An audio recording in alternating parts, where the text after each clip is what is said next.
Welcome to Safety Week 2021 and the Gilcrease Expressway project.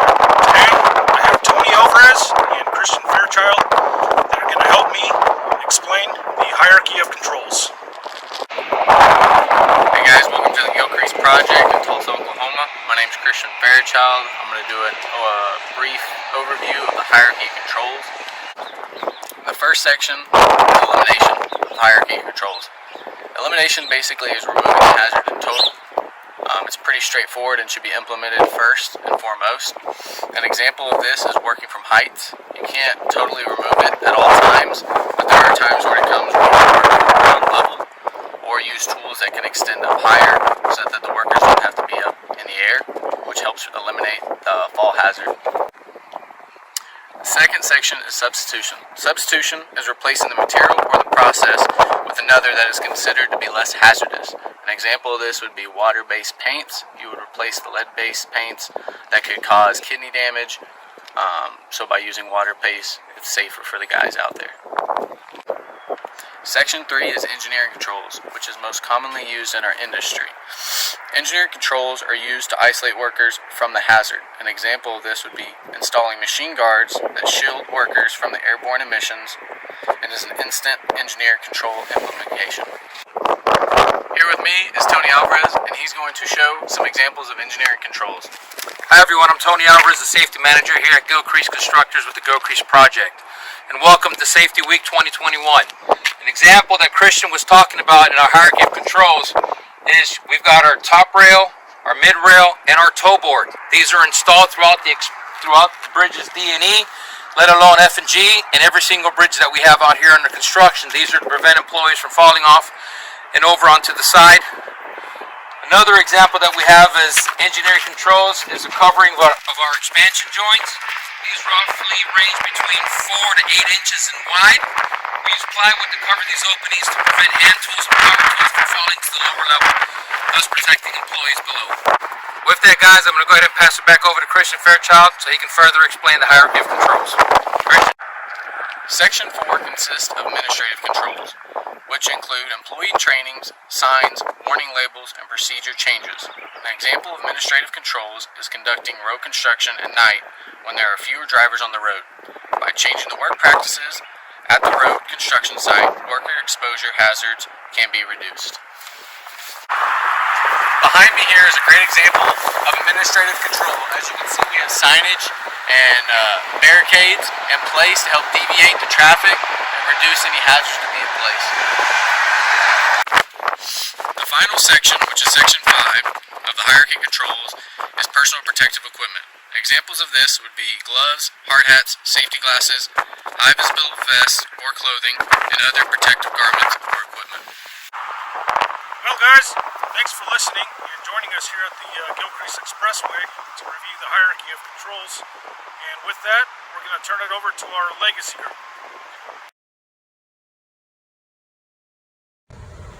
Good afternoon, everybody. This is Al Kelly, Safety Manager for Legacy Foundations and Shimmick Construction.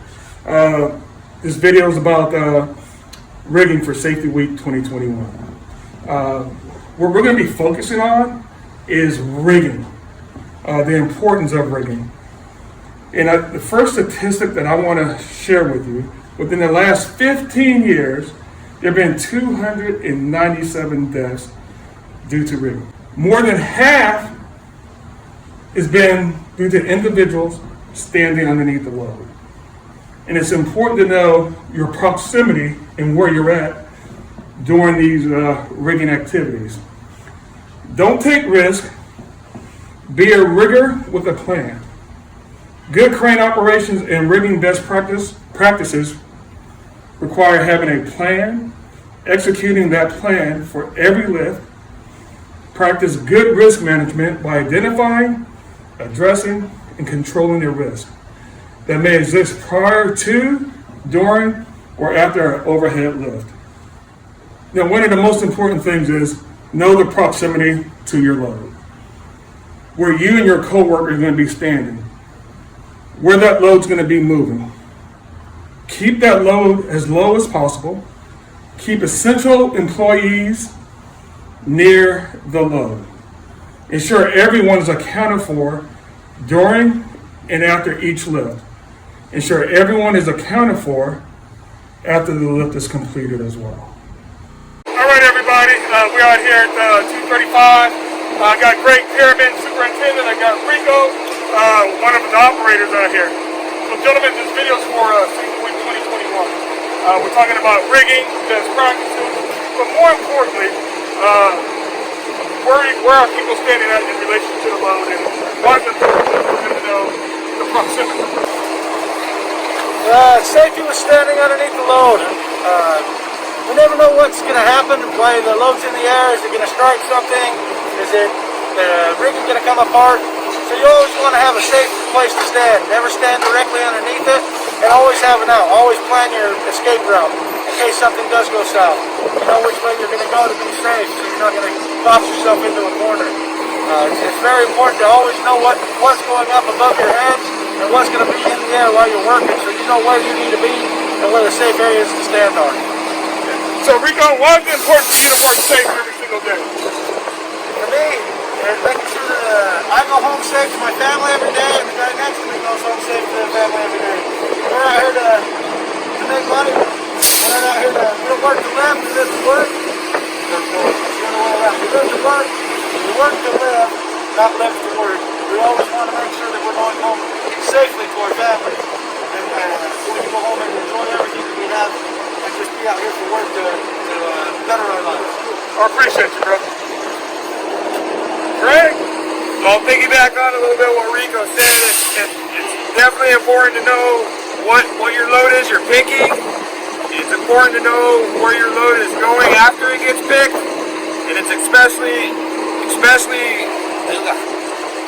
you need to know where the crane is traveling and swinging so you don't get yourself in pinch points as well. So that's basically what I'll piggyback on Rico saying. So, Greg, why is it important for you to work safe? Well, my number one goal is to work safe, so everybody I work with here and everybody that I'm responsible for goes home safe to their family as well as myself. That's my goal for safety. Brother, I appreciate you. Looking out. And that's the video for Safety Week 2021. Thank you. Be safe.